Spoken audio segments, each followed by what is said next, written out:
ce qui est important, c'est de voir comment recouvrer les territoires congolais. Il y a plus de 120 localités qui sont entre les mains du Rwanda aujourd'hui. Mais si tu sais qu'il est parti jouer au football. Pendant qu'il joue au football, sans Congolais, il n'y avait personne au stade parce que les Congolais ont trouvé qu'il était ridicule. Le peuple a compris. Monsieur Tshisekedi a raté sa vocation. Sa vocation, ce n'est pas là parce qu'il n'est pas capable. Sa vocation, c'est peut-être être gardien de football, gardien d'une équipe de football, mais ce n'est pas être président de la République. Il va partir. Mbote bandeko nyonso a Genor TV, natombeli bino nyonso mokakosoa ba fidèle téléspectateur à Genor TV, ba commentateur nyonso ya ba émission na biso, ba o nyonso ba emaka ba émission na biso de temps en temps. Ba ope ba partage à kabalien, sokatali émission a sepeli nango azulien à partager. Na pesi bino mbote na tombeli bino pe mokakosoa comme d'habitude, nzambe oya batata na biso Abraham, Isaac et Jacob akwa kopambola bino nyonso. Lokomo mesano toyaka pona kosolola na ba congolais tolobelaka Congo bandeko balanaka biso mingi. Je crois que bayebi comment nous évoluons na espace na biso yo otokuta na ba congolais oko za la demi Dakar oko za la depere de mer mais eloko tolingaka mingi eza loyauté soki loyauté za partagé te patriotisme c'est tout ce dont nous avons besoin na bandeko balanaka biso.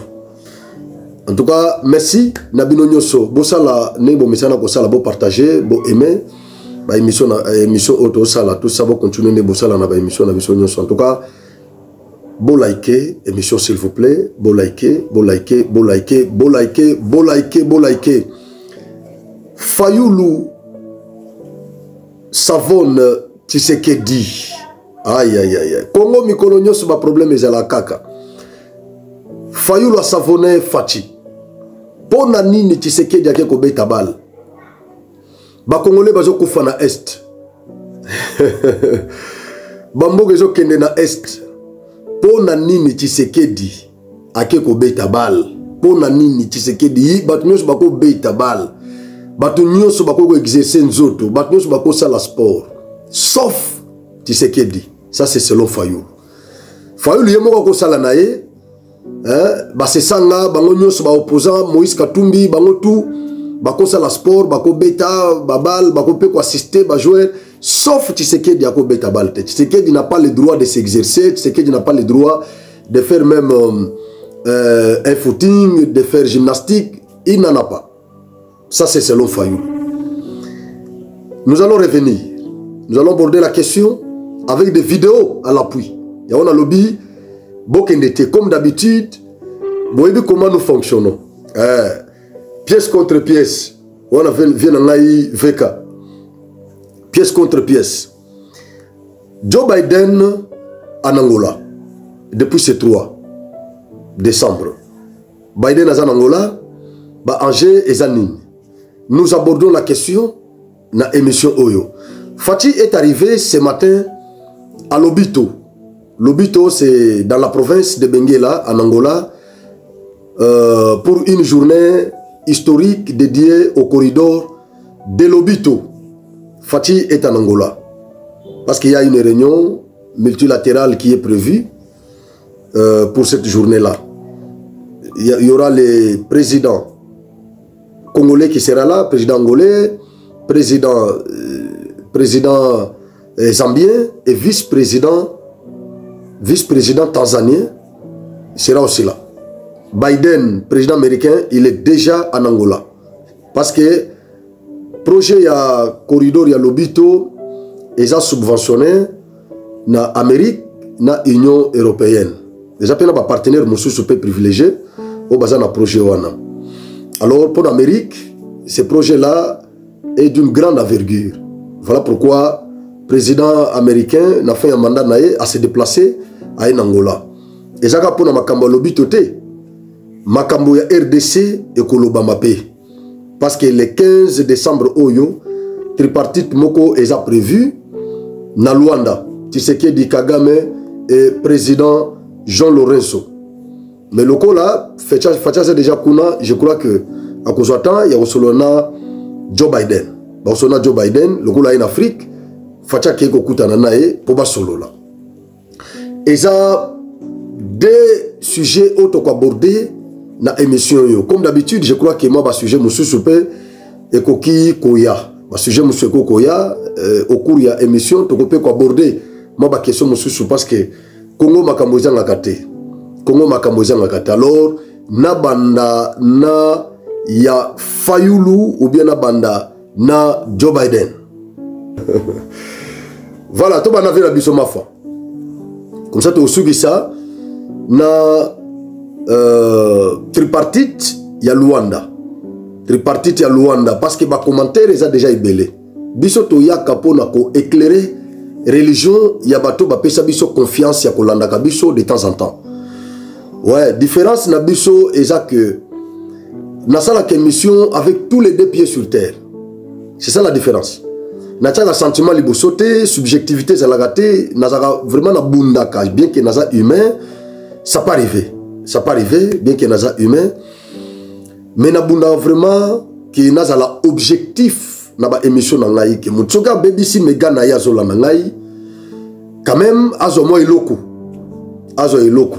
Atikali nango le bino en tout cas connaissance o nazo yango na émission ya ndeko Frank. C'est ça ma façon de d'animer des émissions. La lingate ko ya rouya ya béton tout ça non.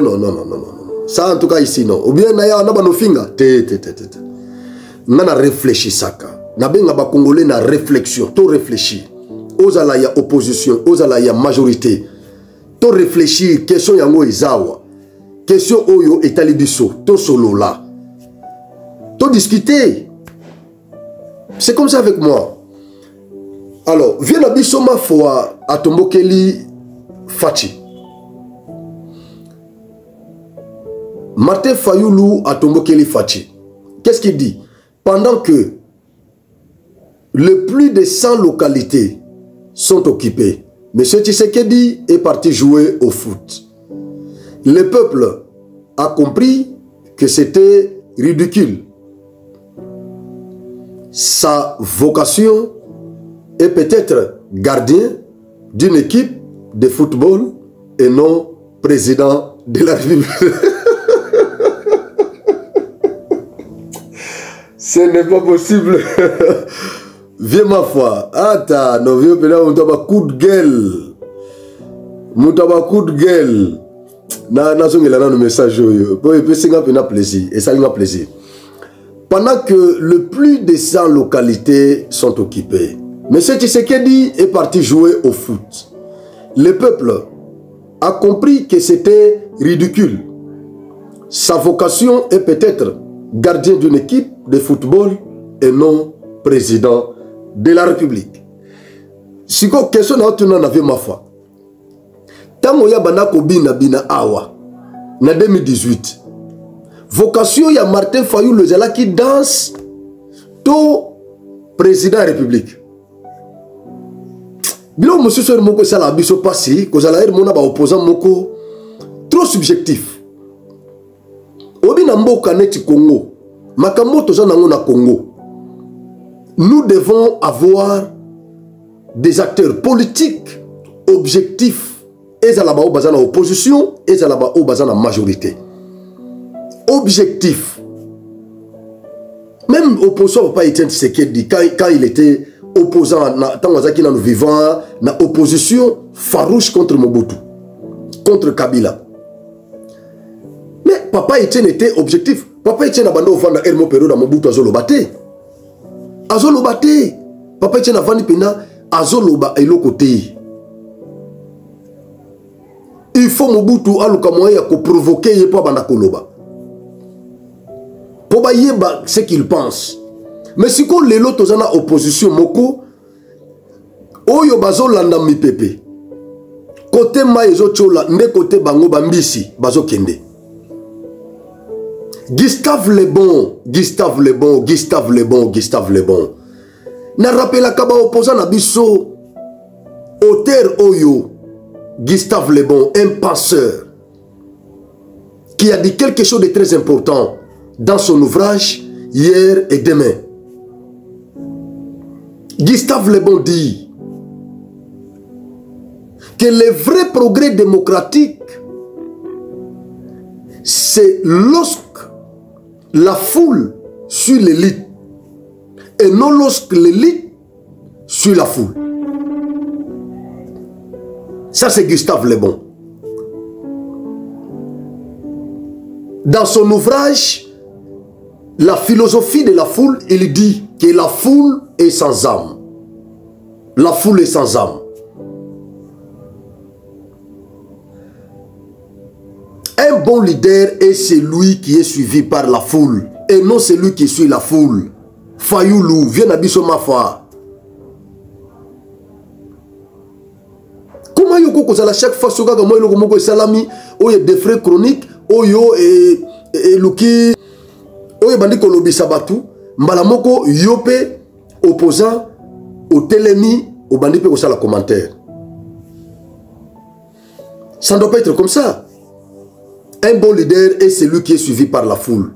C'est pourquoi j'ai toujours dit qu'un bon leader, c'était Papa Etienne Tshisekedi. Abando pe saba militant bon côté à IDPS. Mais ces gens-là les suivaient. Bato na bazo landaye. Soka linga sala meeting. Bato IDPS na ba commerçant mususu. Basalisi ba t-shirt, ba chapeau, ba drapelé, bazo teka yango, ba congolais bazo somba. Parce que ça na effigie ya Papa Etienne. Bazo somba. Juste quand pour la photo, il n'y a pas Etienne, Oche na polo, Oche na chapeau, na drapeau, na drapelé, et les gens achetaient. Bah comme ça, monsieur bazo mbongo, juste na combo Papa Etienne. Parce que bazo longa ba Congo, bazo futa mbongo na bango, ba ina kini, pour pas qu'ils nous participer na meeting ya Papa Etienne. Parce que bazo longa maluku, makolo, bazo landa, bazo yatina limité pour pas participer na meeting ya Papa Etienne. Voilà un leader. Papa n'a qu'un leadership naïe. Franchement, qu'il n'a leadership. Parce que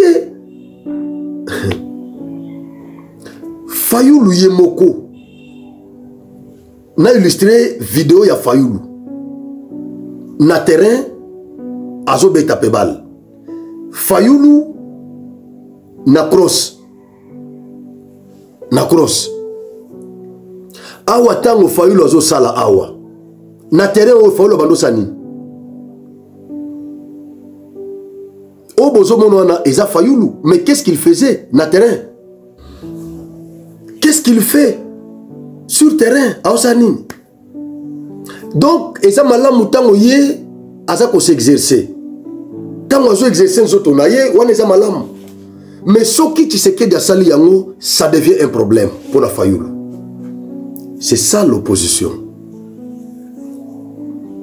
C'est ça l'opposition. Kagame pe yépé.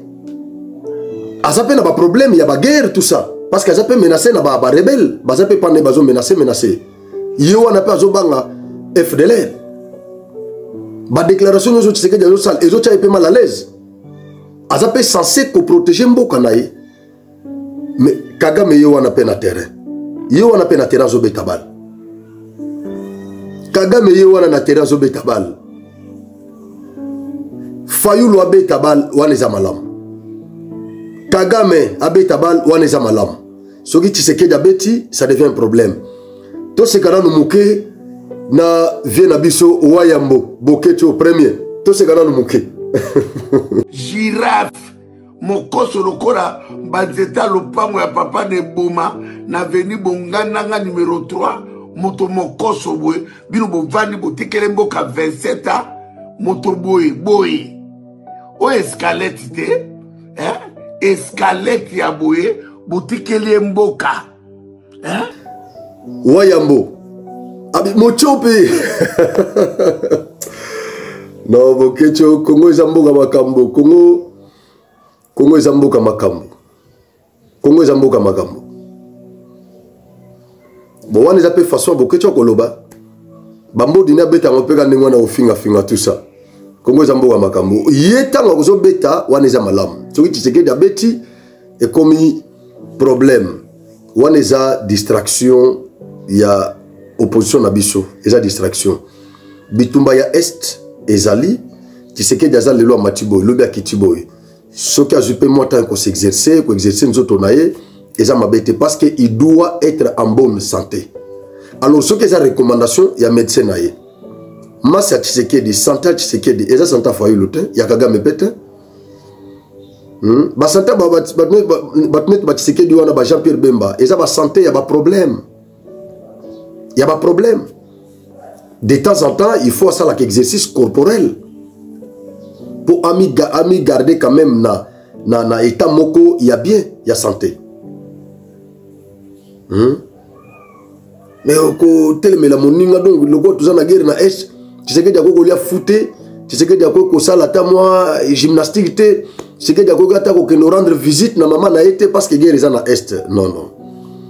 Et puis guerre ngo bino bolobela ka guerre na est wana. Si réellement que batona baza makasi. Si réellement que Tshisekedi ndaza faible. Mais de bazo gomat. Tout on a 2007 na 97 tant Moussa et Kina Fidel. Mais basala qui quelques mois, basala quelques mois à peu près 10 mois ce qui va 10 mois, moins de 10 mois je pense. Malamoko bazu goma. Ba avancer ti bazu bamboko musuki sangani tout ça ti ba komikini. Ba renverser régime. Est-ce que ça l'a eu 2 ans? Et ça l'a eu 2 ans. M23 Oyazouaki Goma na 2013. Est-ce que Basalaki 2 ans d'agression?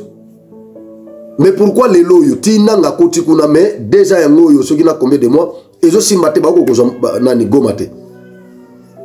Communiquer na ba moko zo circuler tout ça lukuta bafanti. Et pourquoi vous n'applaudissez pas que na batanyo so l'équipe agression nyoso to connaîtra na mboko yo et bandaki ko aboutir na Goma mususti na Kisasa mais il y a toujours 2 ans bamona ta Goma misote ata Nyirangongo bamoni yangote. Pourquoi vous n'applaudissez pas? Est-ce que Tshisekedi a fournir effort sous Kabila sous Mobutu babengana Mobutu na moins de 10 mois babengani Mobutu pas Muzena ba Rwandais 1+4 yaka ndengeni. C'est parce que Kabila sentaki que nos pressions ezaki makasi na ba rebelle. Andimi ayeko fléchir ne baké ba pondre biso constitution ezoli que so problème lelo. Na 2013 basala pas même 5 mois malamoko bazugoma. Et qu'il y a ba négociation de ba ko se retirer. Mais pourquoi les loyaux tisiko bazozo gomate ni qui ça se peut ba komate. Armée na biso za fort. Fatih pas fort. Parce que ce gars est faible, il va se renverser déjà dans 2 ans. Donc il est fort. Il est fort. Donc botika ba distraction pas en tout ça. Voilà, maintenant je vais aborder la question. Il y a tripartite, il y a Luanda. Parce que ezako ezolobisa ba Congolais belé baza offisqué tant ba yoki ke président na bango akene okuta na président angolais na rwandais na Luanda.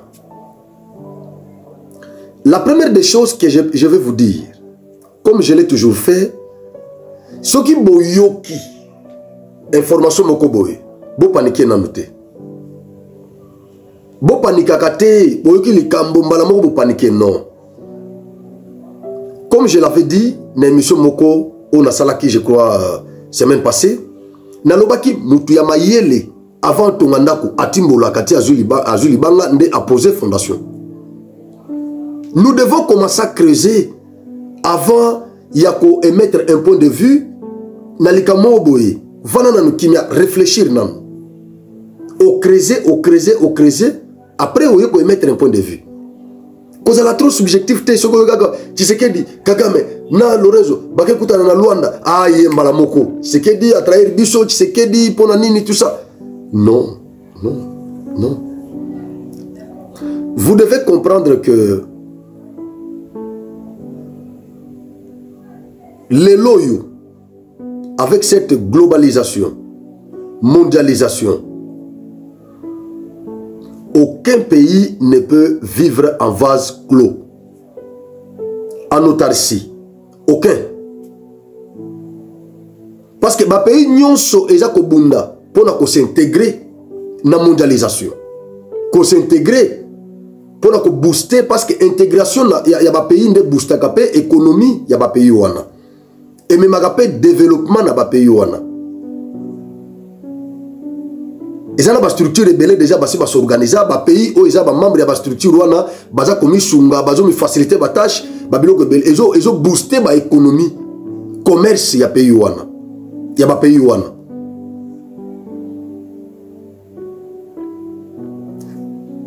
RDC aza membre ya Nations Unies, Rwanda aza membre ya Nations Unies. Nations Unies ba créé yango na 1945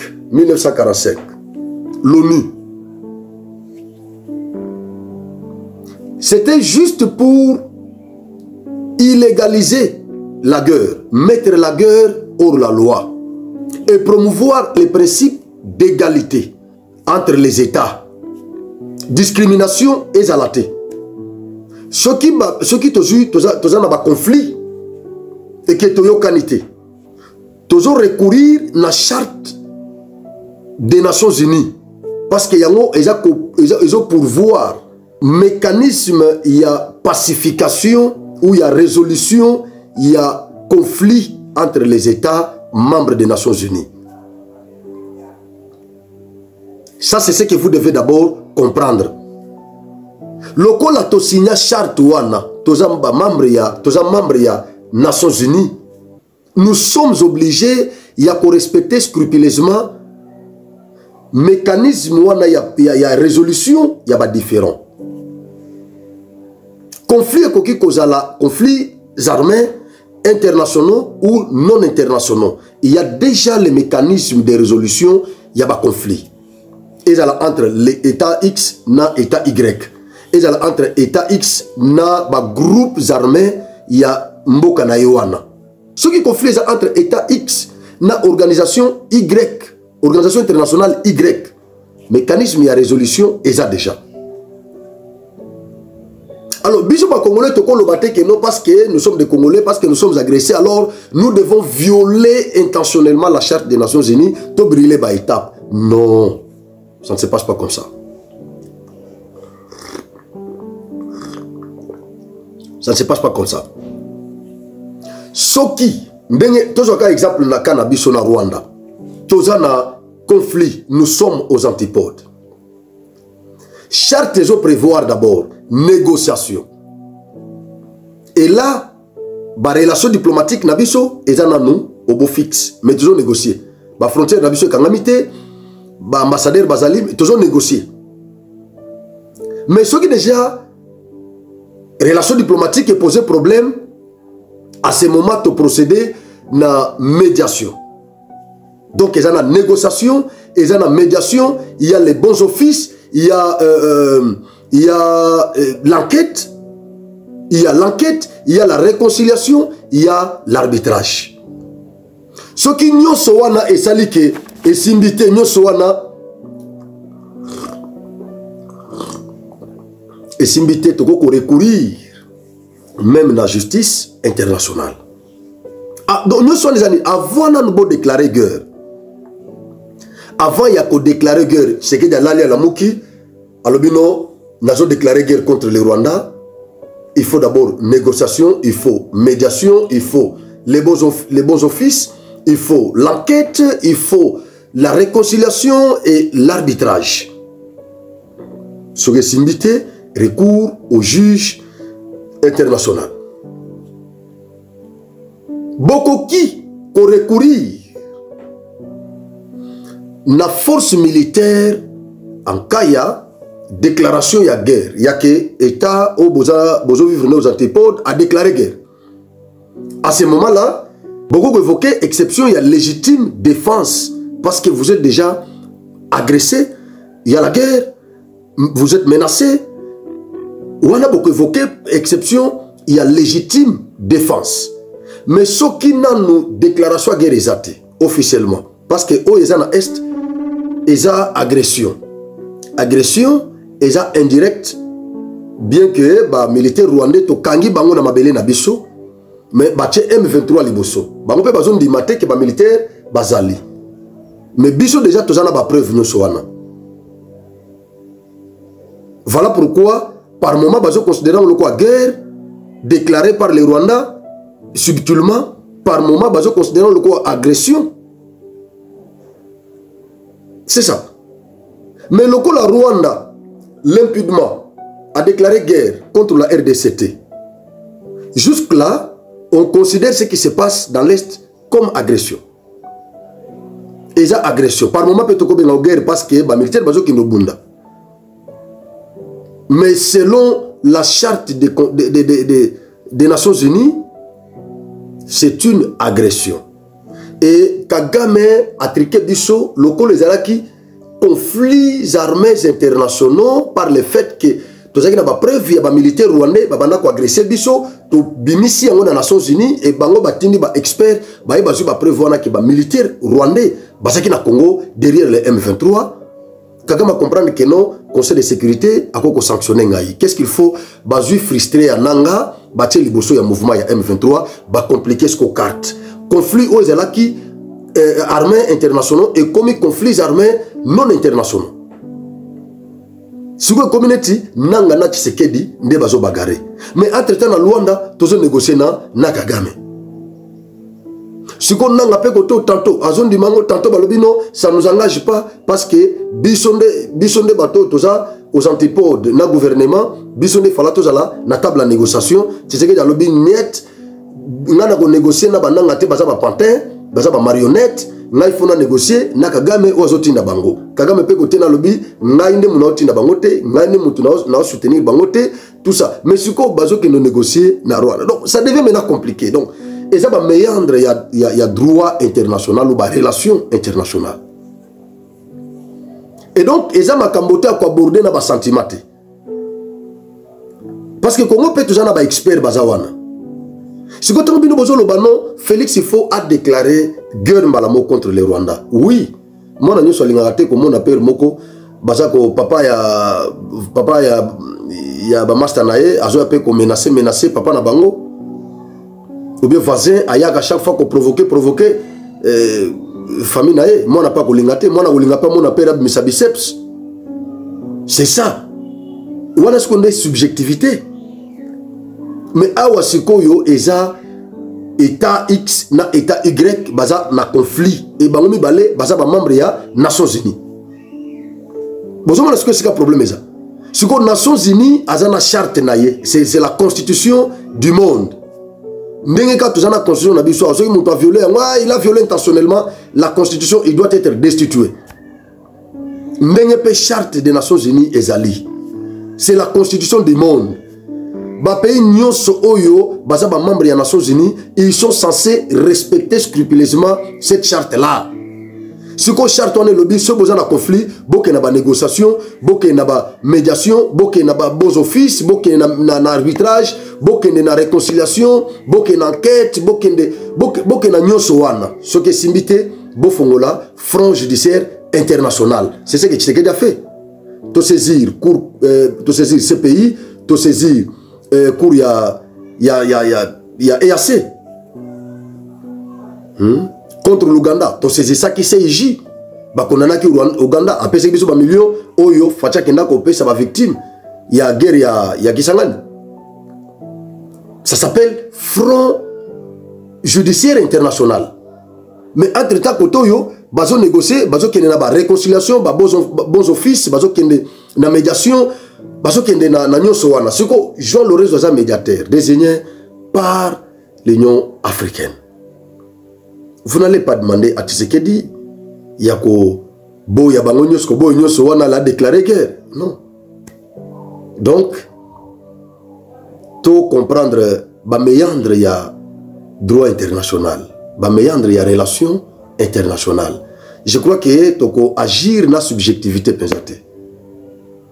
Ba que nous négocier mais entre-temps na terrain, ba militaire na biso baza na terrain. Ba opposant basali problème tant Félix asengi catholique tant wazaki na Otuwele na Isiro tant que na isiro tant que sengi catholique basambe la paix si c'est possible pour que bitumba oyesila. Oh non, Félix Asuki a commis aussi la prière ya catholique. Vous avez un raisonnement et bandeko. Guerre nenge zawana guerre ba front ezalaka ebele. Ba front ya guerre ezalaka ebele. Ils ont un front médiatique, ils ont un front diplomatique, ils ont un front judiciaire international, ils ont un front militaire. Toko qui peut exclure le front religieux ou spirituel.